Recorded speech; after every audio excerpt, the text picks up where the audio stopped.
So Alice, thank you so much for joining us and helping us raise awareness for prion disease. I would like to begin our interview by asking you if you can share with us your experience with prion disease as a family member. How was it like for you? I found out about my career status when I was pregnant with my third child. We knew that my father died from the mad cow disease, that he ate something, that he ate contaminated beef. And we lived like this 20 years. When I was pregnant, I did the amniocentesis test when I was the fifth month. And the counselors told me that this disease could be genetic in our community, Libyan Jewish. I was amazed and shocked, but I said, okay, I still want to know because I was 15 when my father died, and it was very, very traumatic for me. And I said, no way, no way, I will go away like my father. No way my children will go through this experience again. I can't let it be. I must know if we are in risk or not. That's why, and I'm an optimistic person, you know, I was sure that I don't have it. I was like a little naive, you know, by thinking, you know, I always thought my father is protecting me from above. I'm totally protected. Then I was just want to know that we are not in risk and to go on with my life. So a couple of weeks after, he invited me to understand the results that me and my daughter that was still embryo are both carriers. This was devastating for me. I couldn't believe that it's happening. I was so traumatic about it. I couldn't walk away from his office. It was very, very hard for me. I couldn't think that all the trauma that we've been with my father will come again and again. For me, I thought about my family. We are 9 children. I'm the 8th one. And I thought all my family is in risk, not only me. So it was a devastating experience. So that's how I learned about it. It took me a period of mourning. Then I begin to be more active and thinking how to get out of it. We are still do, but it was a very devastating experience. How did you cope with that? What strategies did you use? My father always told us with the thinking that everything is possible. We can influence things. We can do things. We don't have to be helpless. I grew up with this sentence all my life, and values like you know, mutual solidarity with family, that the family is above everything. We have to care for each other. You know, my mother told me, we will do anything to back up you. What you are doing is very important. We will be with you. And with this spirit, I come and to be active and to have the strength to be optimistic about it. Okay, so you have a very tight family. Yes. You are yes. very close and you support each other. Yes, exactly. That's very important. This is very, very important. When families come together, and they have strengths. It's a strength that I know that all my activity, all the years, is back up with my family support. They support me financially. This one thing. And the second one is that is most important is also by their spirit to go this way. You know, I donate my family samples all over the world so many times because every time I tell them we have to go now to bring samples and they come all together in 1 hour. We take for all of us. There's no question about it. Not only my siblings, but also their children. We have 30 nephews. All of them will be recruited. So there are many layers of support from their sides. So for you, what are the advantages and disadvantages of knowing if you carry or not the mutation? Have you ever thought it might be better not to know? It's a good question. I'm not saying that it's easy to have this burden. It's a burden on life. It's very difficult to live with this diagnosis, and I'm struggling. It's not something that I said, okay, I'm very strong, I'm active, I'm doing everything well. Yes, I do, but still it's very difficult to have this burden on life and to know, you know, every headache, every symptoms you have, it's like, okay, it's never an headache. It's always the fear that you have something more. It's quite a challenge. Tell me about how has being a carrier affected your life and relationships? What were the biggest challenges and how did you overcome them in general? The biggest challenge is knowing every day that you are in risk to not be here. My daughter scheduled her wedding. She was scheduling 1 year ahead, and I said, "What are you doing? Maybe I will not be here." I always live my life in the short term and not in the long term because I don't know if I can plan it, if I can dream about it. It's not for sure that you'll be here. Or of course, for every human being, but for us even more. From the other side, I'm very, very investing in my relationships because I know that if I'm going tomorrow, I taking time with my dearest ones. I cherish every day. I cherish every relationship, and I know that I need to maintain it as long as I'm here. So this is an advantage, if I can say, advantage when in situation like this. Mm-hmm. And how do you cope with uncertainty and maintain a positive attitude? I notice that when I'm in a good health, balanced, and everything is okay, I have capability to cope. And to keep my optimism and to keep my activity in a good way. When I am weak, I feel devastated and afraid. So I'm always trying to keep balance. If I keep balance, I'm I'm keeping my strength. I'm keeping my capability to deal with everything.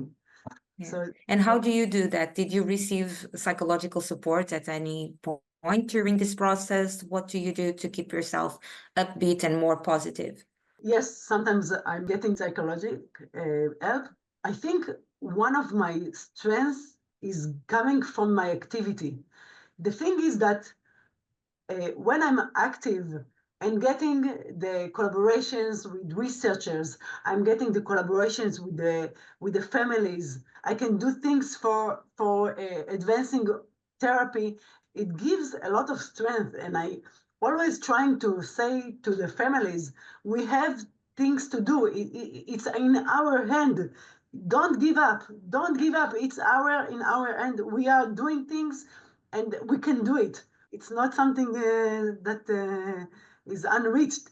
I learned to appreciate so many moments, little things, nature.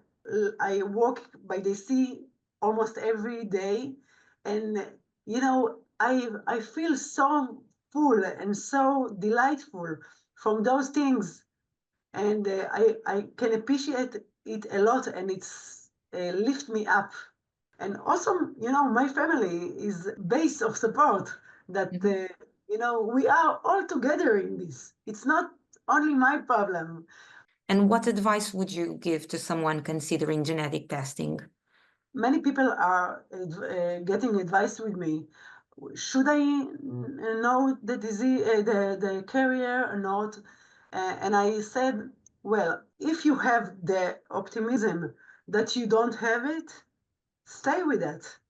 As long as there is no therapy, evidence therapy, stay with this optimism and live your life.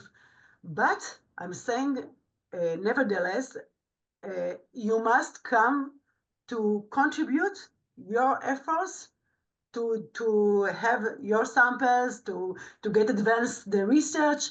It's not like neglecting the awareness at all, but to combine, to stay with your optimism and still to like a saving for your future. I can tell you for my recommendation, I tell to families only if you have a very high anxiety that you have it and you can't function in this situation. Maybe it's better to know because you have 50% that you are not carrier. So maybe you could lose your anxiety and you can live your life with this freedom. But if you don't, at least that it will be justified and not like just by the fear. So this is what I recommend.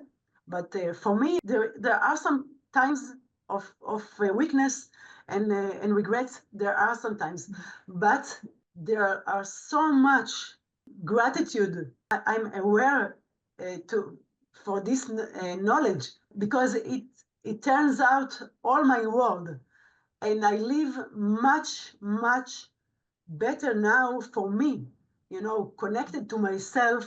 You're much more aware of your mortality. So you try to live your life in much better way for today. Before I was like always suspending my life, keeping my work, and now I'm trying to balance myself much better because I want to live my life fully and to know that if tomorrow I go, I lived my life as I wanted. Of course, I wish I wouldn't have to deal with this tragedy in my life, but still, you can find significant from every situation that comes to you. So I think I found a better way to deal with the situation. Keep it that way, but always, no matter if you are checking it, if you're not checking it, if you are carrier, if you are not carrier, it doesn't matter. You must join our efforts of the families because it's not only about you, it's also about your siblings, it's about all the families, all the community. Is there any particular advice that you would like to give to someone newly diagnosed as a carrier of the mutation? You must know that we found carriers in their 90s, 97 years old lady and 99 years old lady carriers. I learned from those ladies, the fact that you are a carrier does not mean that you will get sick. Now it's in your hand to take care of yourself and to be balanced and to understand the situation that you have responsibility for yourself, for your family, to take care of yourself. Thank you very much, Alice. I think this will help a lot of people in this situation. Yeah, we have talked with them, but coming from a person that actually have the mutation is completely different.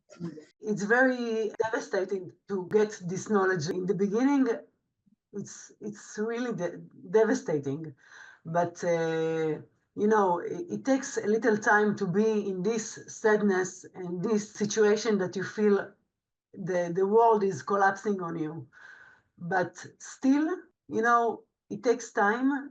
Little by little, you get the understanding that you are not alone. You have the community, and we are making the most efforts together. We will fight it. We will win it together. We are doing it at our best, and what will be, will be.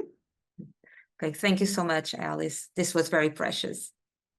Or the perception that I have is some people think like, okay, I'm a health career, is no cure right now, so is no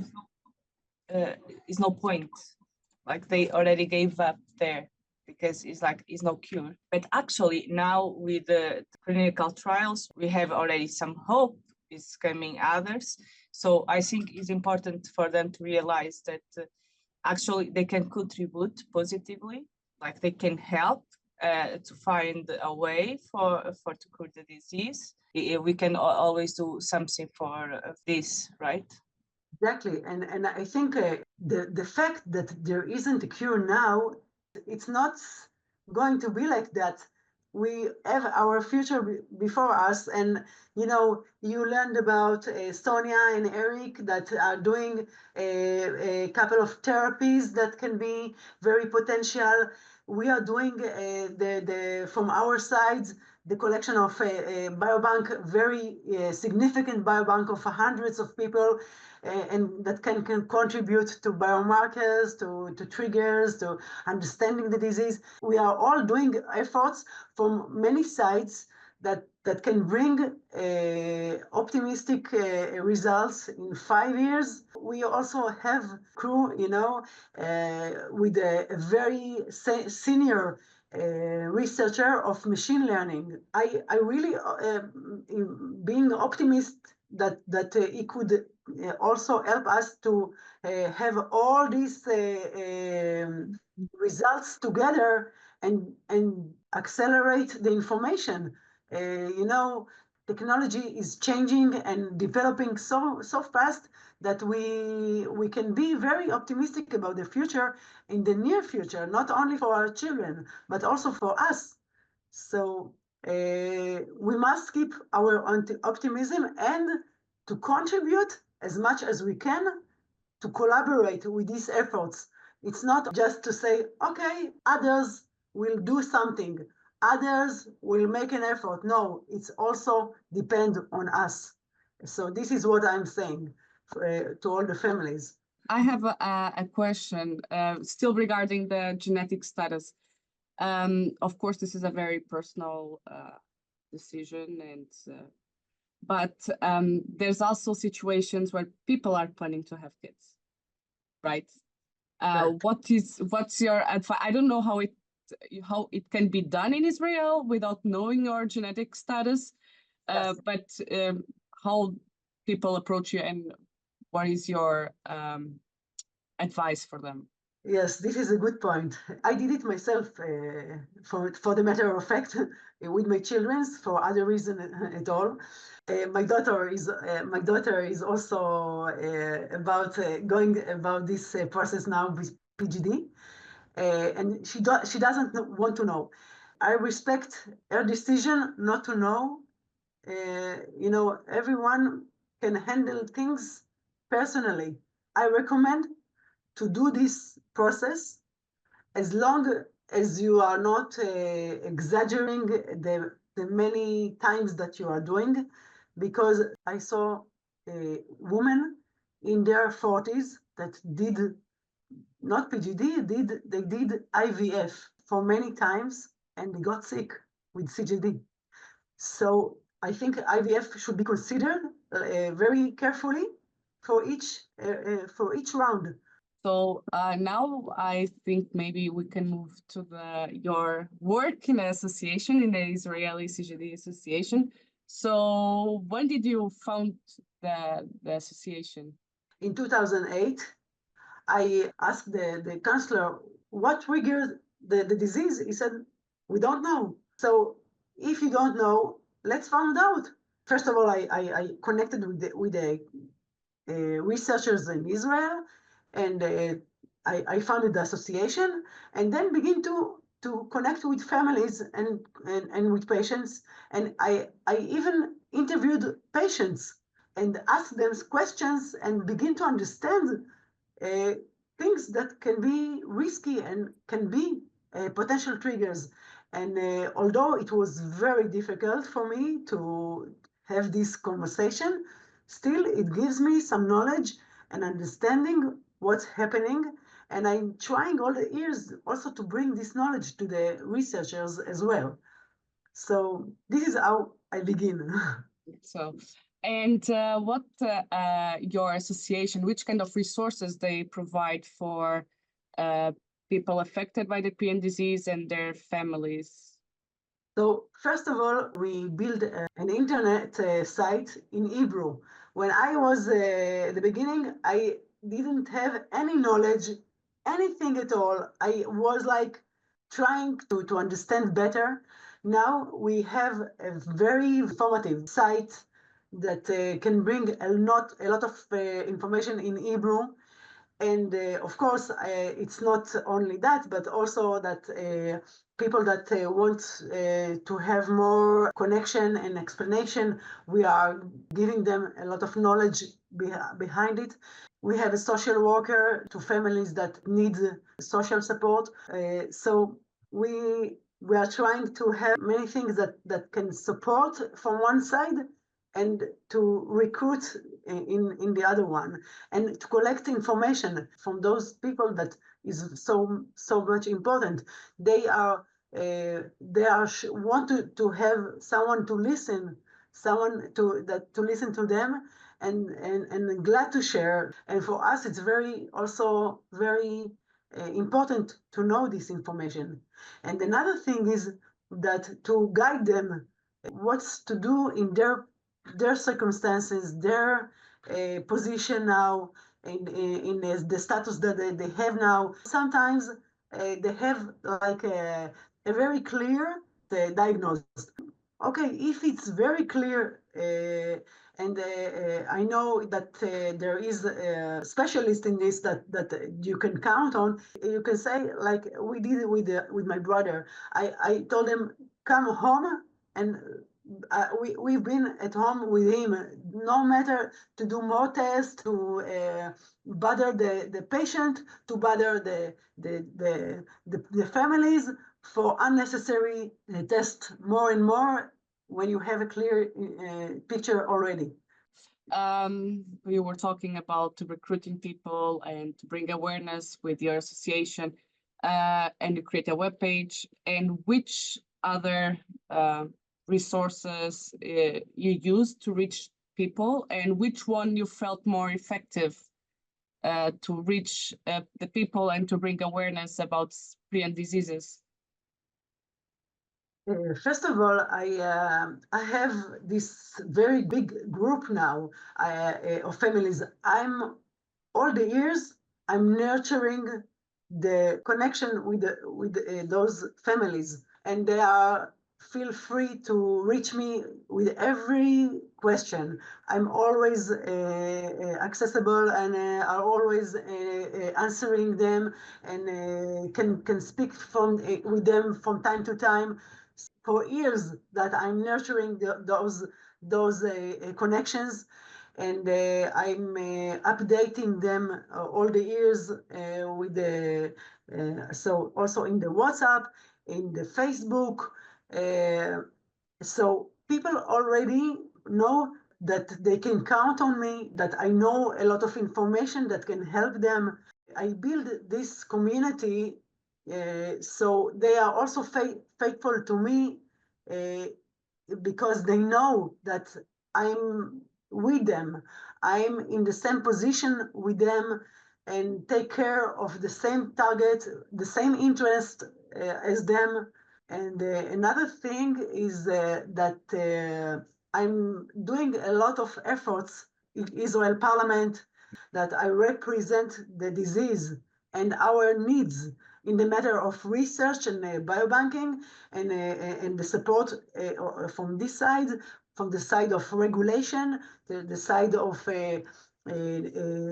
treating our patients. Just in Wednesday, I represented the need of cannabis, medical cannabis in our patients for night sleeping. So I'm always active also from this side. So also the state and the people in the state, in the health ministry, know me very well. When you are being seen in all this position, people are sending, knowing to refer to you when they have some new case. So this is how I'm trying, and I'm also had a very like three pages in a very famous Israeli journal. I had like a long article I had in the TV. I had an article 12 minutes in prime times. So people are getting know you, and they can build an understanding what you are doing, and they can benefit from joining our efforts together. Do you do activities like with other members of the association? Like, do you have annual activities, and how do they engage in those activities, or how do you motivate them to engage in those activities? I must say that I did only once conference, because I have so much things that I'm doing and efforts that I'm investing.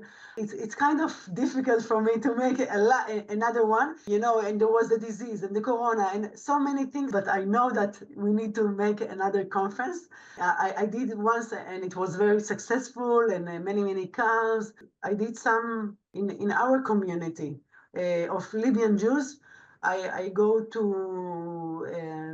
lecture in the community couple of times, and I'm trying to keep connecting them in the WhatsApp. So I'm always trying to be with them. I know also from other associations that sometimes people, especially when there's an event in their own family, that they kind of step back from the association because it's kind of reviving the drama. And Wow.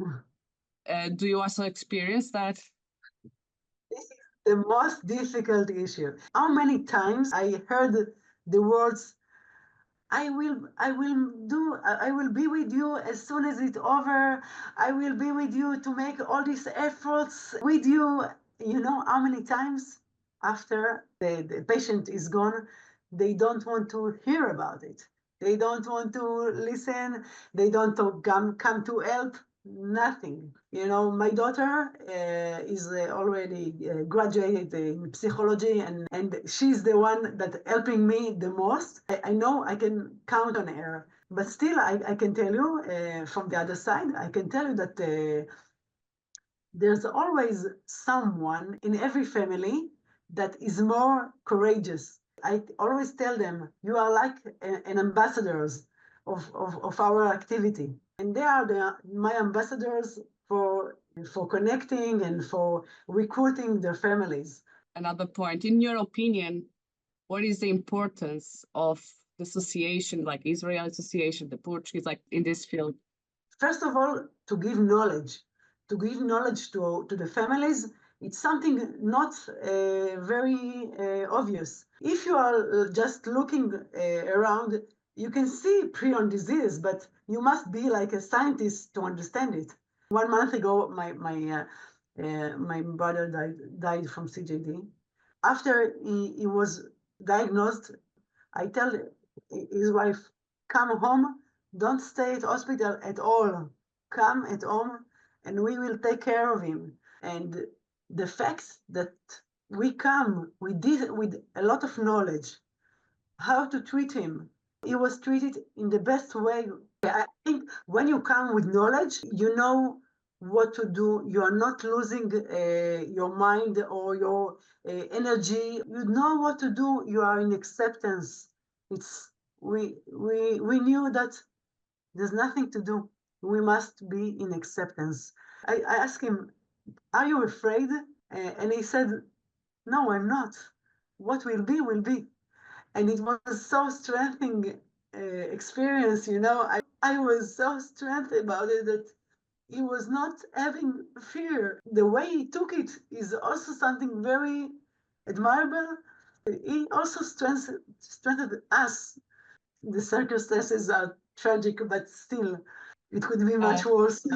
What do you expect that will happen in the next 5 to 10 years in the field of prion diseases, prion research, treatments?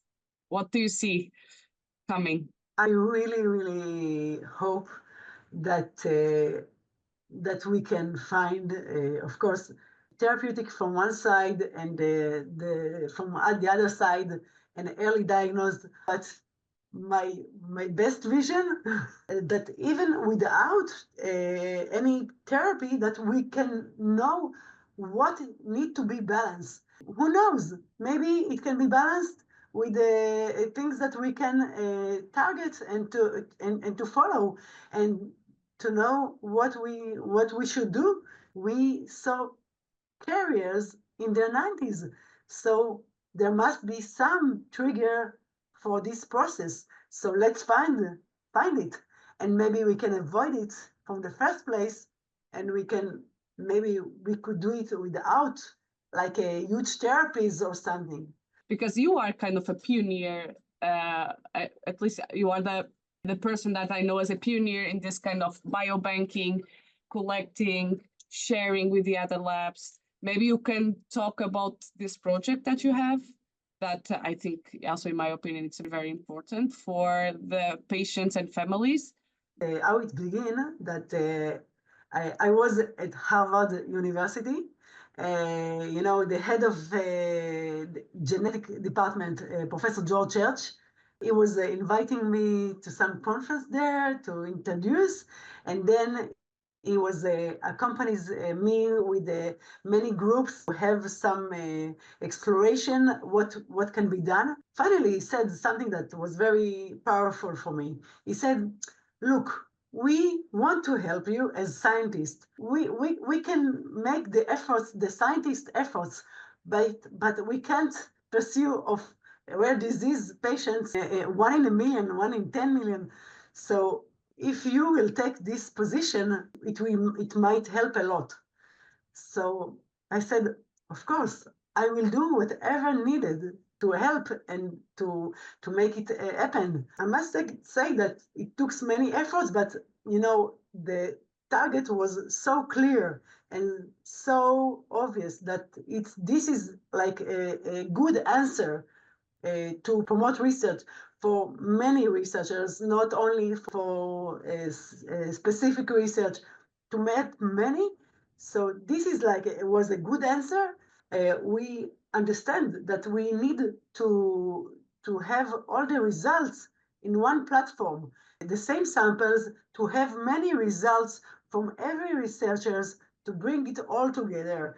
And when the machine learning could do the comprehensive research on all of this together, it can be very, very significant and to accelerate understanding and meaningful results for many goals, not only biomarkers, not only therapeutic, for many goals. I'm very happy that you put so much effort to create a biobank and helping research go faster and to have material to work, because it's basically impossible to do research without material.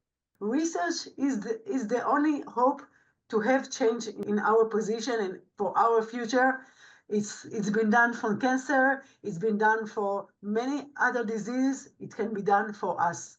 We want to make the research on us, on the most authentic things that is important.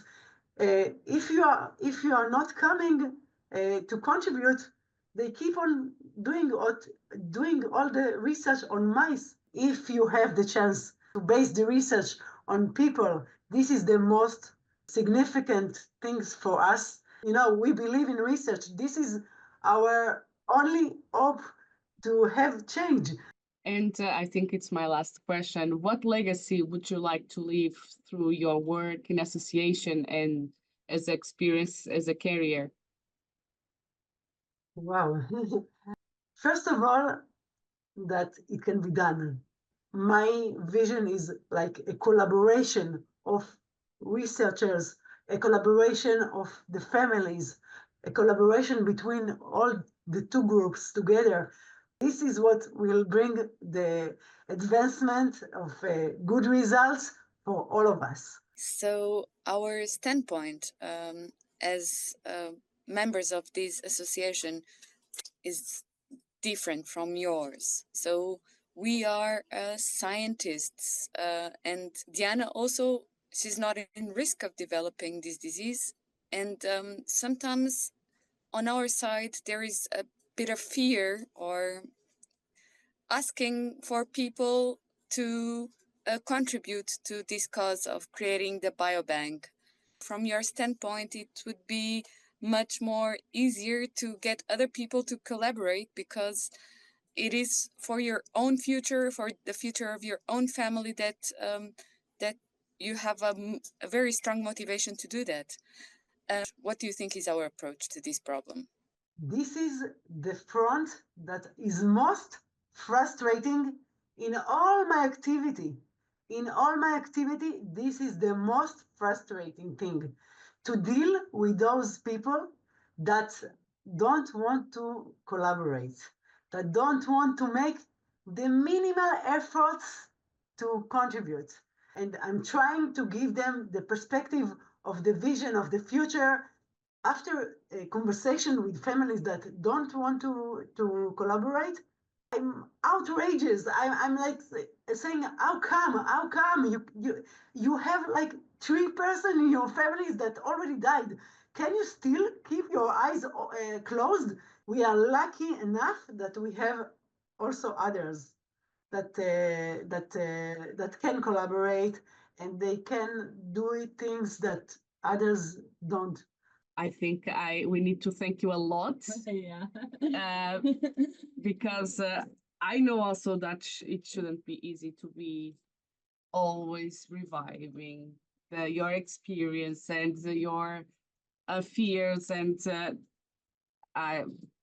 we really appreciate that you also can help us to bring awareness. We really need to thank you. I really appreciate also your activity. It's not obvious at all, and they are lucky. They are lucky to have you and to make all these efforts that will help them.